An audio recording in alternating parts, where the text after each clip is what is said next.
Now I'm going to tell a quick story and then take some questions. So I subtitled this How Twitter Got Me a Job, and I really believe it. And if you read my blog, I'm always going on and on about how much I love Twitter. But it's for good reason. So I went to the School of Information Studies. It was great, but I had a full-time job, so I wasn't eligible for work study. So I was having a really hard time trying to get experience. Then I read, I was a sad puppy. Then I read about Second Life, where I could get experience if you knew Second Life was going to come into this at some point, right? I think I've done pretty well up till now. I read about Second Life, and they were looking for volunteers to work on chat reference to practice those skills. So I thought, oh, genius, I'm going to do that. While I was in Second Life, I heard about this podcast called Uncontrolled Vocabulary, because the host of that, which told me about Twitter, where I met Greg Schwartz. I friended Greg. He had a private Twitter feed at that point, and I friended him because he was the host of Uncontrolled Vocabulary. He was so cool. I wanted to be his friend and learn everything about him and be successful. He replied to me, who are you? And I thought, oh, so mean. He doesn't just friend me back. What's going on? Then I thought, who am I? Why would he just friend me back? So he taught me one thing. You've got to sell yourself in these things. You've got to explain what's the value to me participating with you. He is also adamant he wants to have direct connection with people that he Twitters with. He doesn't want to just listen to the horde. He wants to talk with friends, even though we hadn't met. Through Greg Schwartz, I jumped onto Twitter and met people all over the place. When I was applying for a job, I was tweeting, oh, I'm so stressed about my resume and my presentation, and I don't know what to do. I'd never written an academic CV before, very stressful. These people, all those arrows, offered to read my CV. They were all academic librarians at major research institutions. They all read my CV. Cindy Traynor, who said hello before, and Mary Carmen Camato, they both gutted my CV. But gutted. Amazing. Got the job. So happy. Got a business card. Real business card. Which I posted to Twitter, and I thanked everybody. So that's how using Twitter and social networks got me a job. That's all. Are there any questions? Here's where you can find me. Jambina, just Jambina, on anything. Any questions?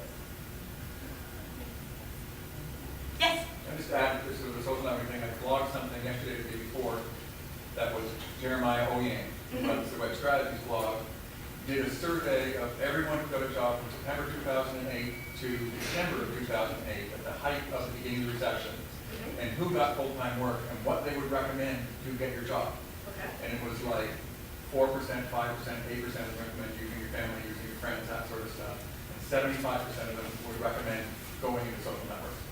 And the vast majority of them got their job because they were social networks. And that was getting a job at the most difficult time in the economy, all this sort of stuff. And so the chart is on there, a link to his blog post about his 5 big blog postings on how to find a job in a difficult economy. And you're absolutely right. This is what we're for. Yes. What about having your own website? Is there value to that still, or is it kind of like, why would you do that when you can do this other stuff for free? I definitely think there's value to having your own website, but I think that's you can participate more. If you have your own website, you're relying on other people to find you, whereas if you're part of a social network, you're actively finding other people. So that's, I mean, yes, it helps, and it helps when people Google your name and that type of thing, but when I talk about social networks, I see them as like a development, personal and professional development. I'm participating in a community that's out there talking. So if you have your own website, you don't want to jump into other social networks, then start commenting on other people's blogs, and then track back to your blogs, or to your website, so that people are getting that back and forth instead of just the one-way communication.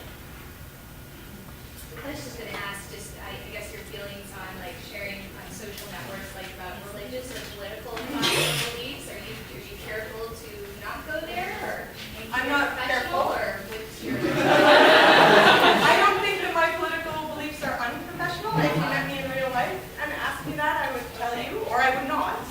But I don't think there's no difference for me between what I share online and what I would share.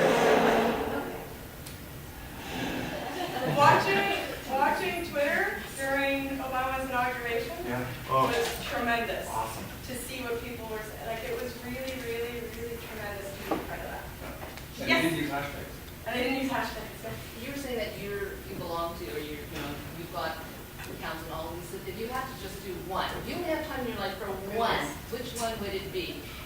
Well, now that Twitter's got pretty big mainstream pickup, it's a great way. It depends what you really want to do, though. Do you want to have a big profile out there? Like, LinkedIn is good for just professional stuff, but I'm going to push Twitter, of course, because it's got me a job, so I'm a big fan of it. But there's a lot of noise out there. You can follow. I don't recommend everybody join everything right away and then fry your brains, but you'd be surprised at how much you can actually keep up with once you get used to it. You also say they're not separate anymore. You can get your Yeah. Twitter to appear in Facebook, and get your Facebook to appear. There's with a lot your of sites that'll LinkedIn aggregate feed. it all for you. There's a site called FriendFeed, which I use quite often. It pulls in everybody's Flickr accounts, blog posts, Twitter, everything that their Facebook profile, like everything that they're doing. So you just have to log into one thing to see it all.